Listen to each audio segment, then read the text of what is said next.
Día 1466. Hoy traemos noticias importantes procedentes de Ucrania. El país fue chantajeado por Hungría y Eslovaquia para que les ayudara a comprar crudo ruso, lo que finalmente se volvió en su contra. Ucrania se negó a ceder y reaccionó con decisión, sorprendiendo a ambos países al imposibilitar con una sola operación nuevas importaciones de petróleo procedentes de Rusia.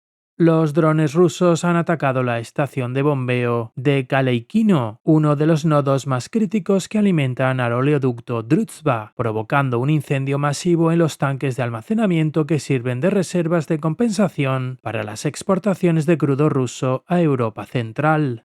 La magnitud del incendio, con múltiples explosiones y llamas aún visibles un día después, causó daños devastadores a esta arteria estratégica. La instalación, situada a más de 1.200 kilómetros de la frontera con Ucrania y operada por Transneft, es un componente clave de un sistema de oleoductos de 4.000 kilómetros capaz de transportar hasta 1,2 millones de barriles al día. El éxito del ataque en Tataristán causó conmoción en Hungría y Eslovaquia, ya que Druzhba era esencial para ambos países. Hungría y Eslovaquia eran los últimos de la Unión Europea que aún importaban crudo ruso a través del oleoducto, y solo Hungría recibía entre el 80 y el 90% de su petróleo a través de él.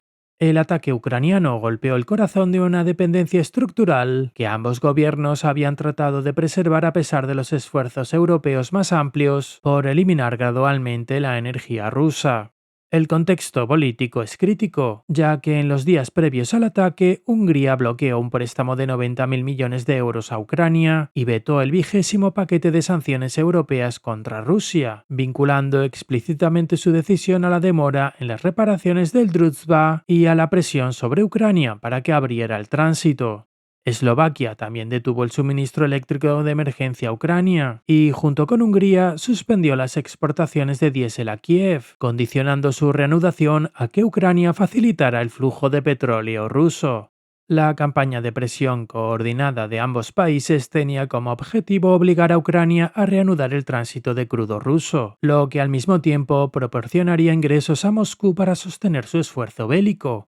Los funcionarios ucranianos describieron esta postura como una dependencia malsana de la energía rusa, lo que refleja la creciente frustración por lo que consideraban un chantaje político disfrazado de necesidad comercial. También subrayaron que esta puñalada por la espalda se produce durante el invierno más difícil de la guerra hasta ahora, en el que la propia infraestructura energética de Ucrania está sometida a constantes ataques rusos y millones de ucranianos viven a temperaturas que alcanzan los 20 grados centígrados bajo cero, sin calefacción ni electricidad.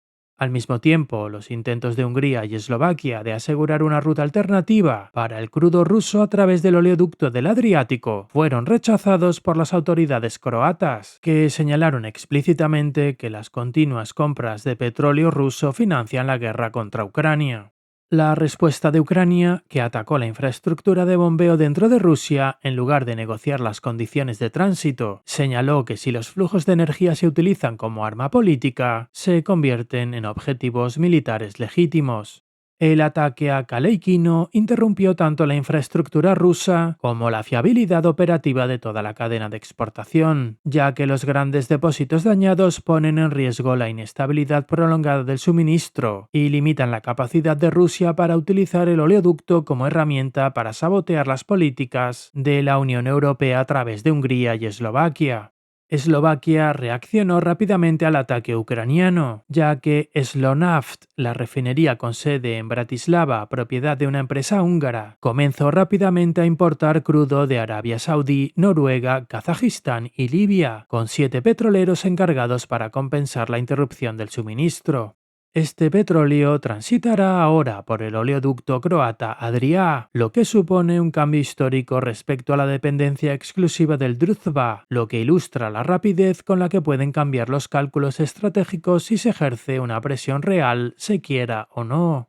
Como se puede ver, a pesar de intentar chantajear a Ucrania inicialmente, Eslovaquia cedió y comenzó a diversificar los canales de suministro una vez confrontada con una nueva realidad, reconociendo la fragilidad del acuerdo anterior. Las implicaciones más amplias son estructurales, ya que 4 años después del inicio de la guerra, Hungría y Eslovaquia siguen dependiendo del crudo ruso, lo que mantiene la capacidad fiscal del Kremlin. Para Ucrania, reiniciar el tránsito bajo coacción habría significado facilitar las fuentes de ingresos que financian los ataques diarios con misiles y drones contra sus propias ciudades. Al atacar la propia infraestructura, Kiev eliminó eficazmente la ventaja que Hungría y Eslovaquia pretendía explotar. En resumen, la destrucción del oleoducto Druzhba muestra cómo la lógica de la guerra está cambiando, pasando del campo de batalla a lo que hace funcionar la maquinaria bélica. Hungría y Eslovaquia intentaron usar su dependencia del tránsito como herramienta estratégica y política, pero Ucrania respondió mostrando lo vulnerable que es depender de Rusia. El resultado es un reajuste forzoso de la postura energética de Europa Central y un claro mensaje de que el chantaje en tiempos de guerra conlleva riesgos cada vez mayores para todos.